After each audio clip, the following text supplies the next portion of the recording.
Dear Brother Bador, ako po si Maribel. Nag-iisang anak na ngayon ay 20 taong gulang na. Minsan sa buhay ko ay may pinagsisihan ako na hanggang ngayon ay naaalala ko pa rin. Hayaan niyo pong ilahad ko sa bantog ninyong programa ang mga pangyayari. Ganito po yun. Maribel anak, nasaan ang almusal natin? Nay, may tinapay pa dyan. Nagmamadali ako eh. Baka malate na naman ako sa trabaho. Iabot mo pala sa akin anak. Nagugutom ako. Storbo namang. Nagbibis ang tao eh. Sandali lang po, inay. Hindi naman kayo makapaghintay eh. Nagbibis ang tao eh. Pasensya na anak. Kung nakakakita lang ako, hindi ka mahihirapan sa akin. Ba't kasi nagkaroon pa ako ng nanay na isang bulag? Di bali na lang sana kung pilay eh. Maibibili mo ng saklay.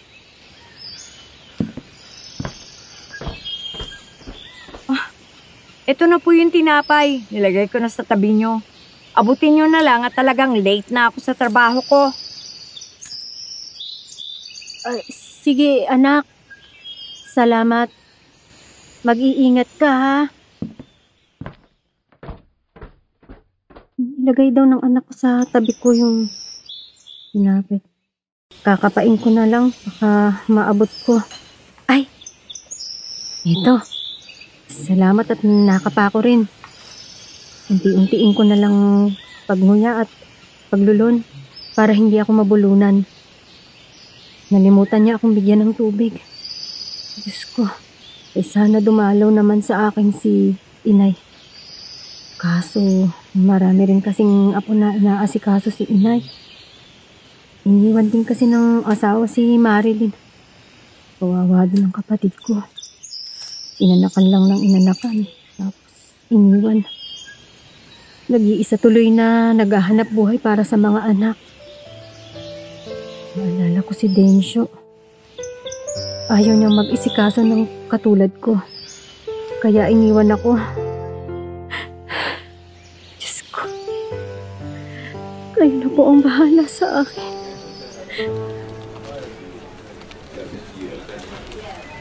Maribel, 1 minuto na lang late ka na. Buti nakaabot ka sa Bondi Clock. Eh paano? Mag-aasikaso pa ako ng almusal para sa nanay ko. Hindi na nga ako nakapag-almusal eh. Halika, kain muna tayo sa kantin.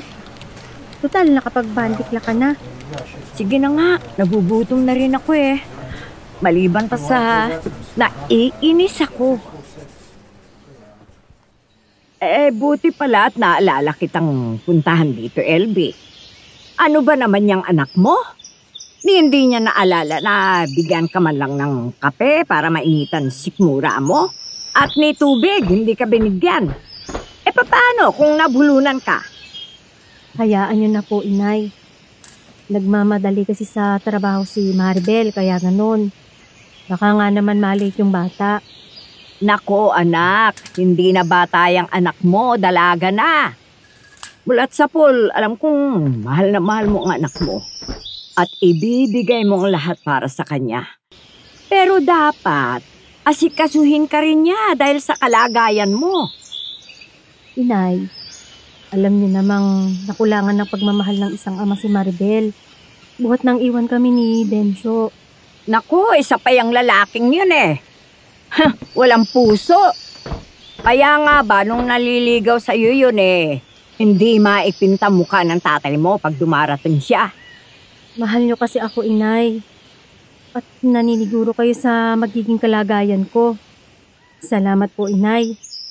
Pero ang dahilan ng pag-iwan sa akin ni Densyo ay hindi ko sinasabi sa anak ko, inay. Ayokong malungkot si Maribel dahil doon. Hamo, LB, hanggat makakapagtimpi ako, hindi ko sasabihin kay Maribel ang lahat.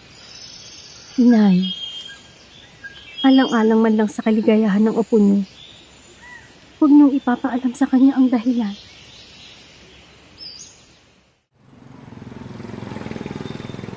Ano ba naman pag nagmamadali ka? Lalo namang nagtatraffic. Nakakainis na traffic to. Isa pa tong nangiinis sa buhay ko. Ano, Maribel? Payag ka ba? Manonood muna tayo ng sine tapos mag-dinner tayong dalawa. Tapos isama mo ako sa inyo para makilala naman ako ng parents mo. Ay naku, tumigil ka nga, Tony. Tama na tong nagkikita tayo sa labas.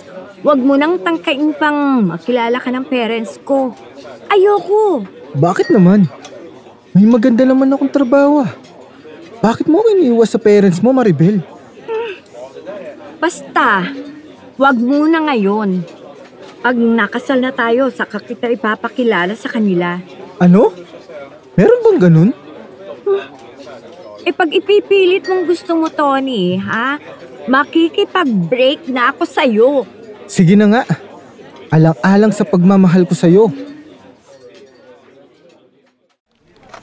Miss Maribel Reyes, bibigyan pa kita ng isang pagkakataon. Pag na-late ka pang minsan, ite-terminate na kita. Sorry po, sir. Napakalayo kasi namin dito sa Makati eh. Nanggagaling po ako ng Bulacan. Wala akong pakialam kung saang lupalop ka nang gagaling. Ang sinasabi ko sa'yo, minsan ka pang malate ay mawawalan ka na ng trabaho. Pakainis kasi si Inay eh. Siyang nagiging dahilan ng madalas na pagkalate ko sa trabaho. Tulad kanina, kailangang ibili ko muna siya ng lutong ulam at kanin kasi wala akong oras magluto. Bahala na nga muna siya sa sarili niya.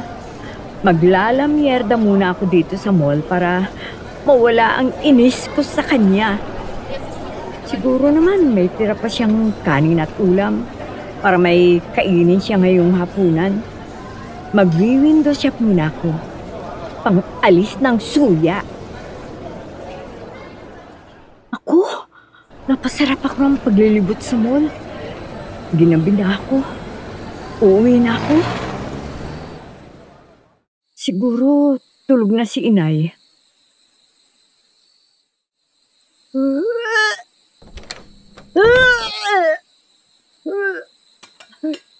Inay? Ay, bakit kayo nagsusuka? Naku, sa kinain yata ni Inay kaya siya nagsusuka. Panis na ang binili kong pagkain niya kasi kanina. Kanina pang umaga to eh, kinain pa rin niya. Inay, panis na to, bakit kinain niyo pa rin? Nagugutom na kasi ako, anak.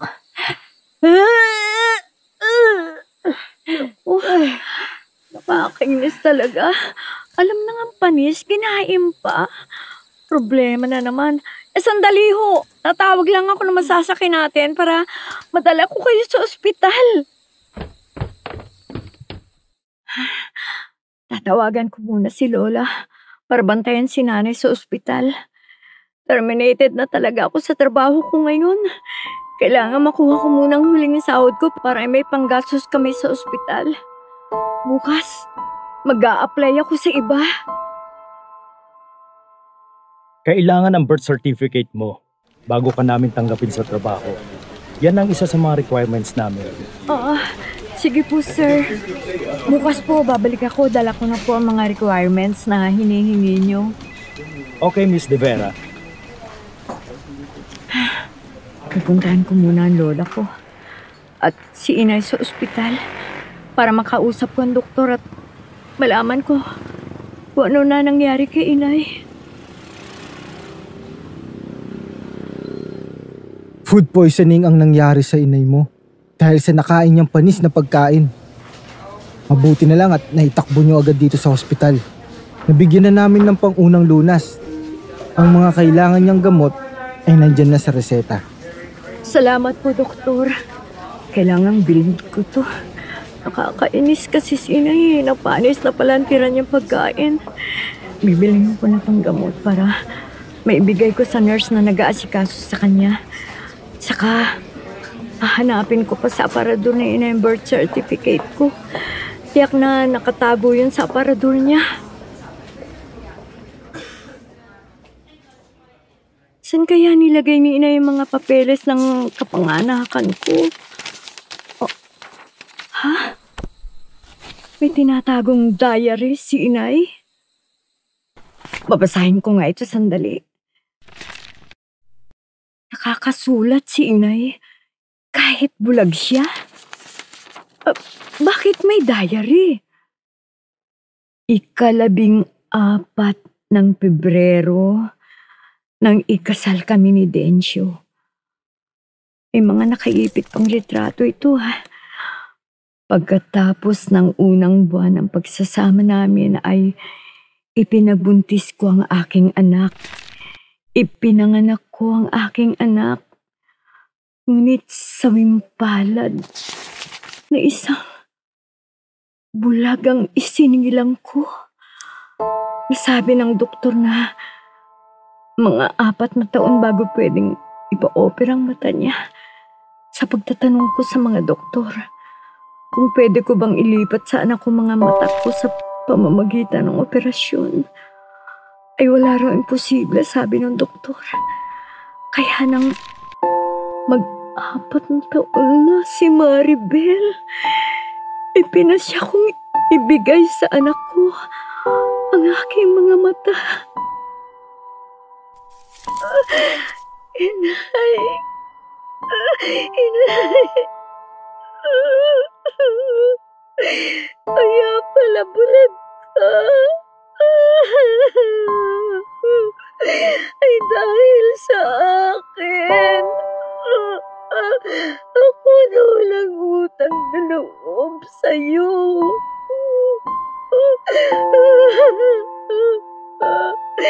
Naiinis ako sa'yo, Nay.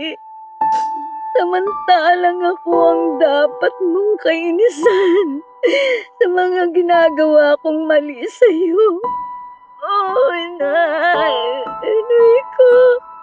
Wala kang kasing dakila. Inay. Brother Bador, paglabas ni Ines sa ospital, ay hindi muna ako nag-apply ng trabaho. Total, may konting pera sa separation pay ko sa kumpanya. Inalagaan ko muna si Inay. Ang aking inay na napakadakilang ina. Humingi ako ng tawad sa Diyos sa mga maling nagawa ko sa aking napakabait na inay. Mapagpalang araw po sa ating lahat. Kumusta? Narinig natin ang isinalaysay sa atin ni Maribel. Patunay lang na bilang isang ina, kahit gaano pa kahirap ang sitwasyon, lahat kakayanin para sa pinakamamahal na anak. At kagaya ng napakinggan natin na isinadulang kwento ng buhay, malaking pasasalamat natin sa ating Panginoong Hesukristo dahil inialay niya ang mismong buhay niya para sa atin. Ephesians 2:8-9. Sobrang bait ng Diyos. Kaya naligtas niya kayo dahil sa faith nyo. At hindi iyon dahil sa sarili nyong effort. Regalo ito ng Diyos. Hindi yun resulta ng mga ginawa nyo para walang maipagmalaki ang kahit sino. Kung ikaw ay nakatayo sa pintuan ng langit at tatanungin ka ng ganito, pinatawad na ba ang mga kasalanan mo? Ano ang iyong maisasagot sa Kanya? Gawa 10:43. Ang bawat sumasampalataya sa Kanya, kay Jesus, ay tatanggap ng kapatawaran sa kanilang mga kasalanan. Para patawarin ang iyong mga kasalanan, kailangang sumampalataya ka sa kamatayan ni Jesus sa krus bilang kabayaran ng iyong mga kasalanan. Pag sinabi ng Diyos, kapatawaran sa mga kasalanan, sinakop ang kasalanan mong nagawa, ginagawa at gagawin pa. Magtiwala na ang ginawa ni Jesus sa krus ng Kalbaryo ay sapat at kompleto na para sa kabayaran ng lahat mong kasalanan. Halika, manalangin tayo. ang pasya kong tanggapin si Jesucristo na aking tagapagligtas. Panginoong Hesus, inaamin kong ako'y makasalanan at nangangailangan ng iyong patawad. Naniniwala akong namatay ka para sa aking mga kasalanan. Inaanyayahan kita ngayong pumasok sa aking buhay. Nananalig ako sa iyo bilang aking tagapagligtas at nangangakong susunod sa iyo bilang Panginoon ng aking buhay. Amen.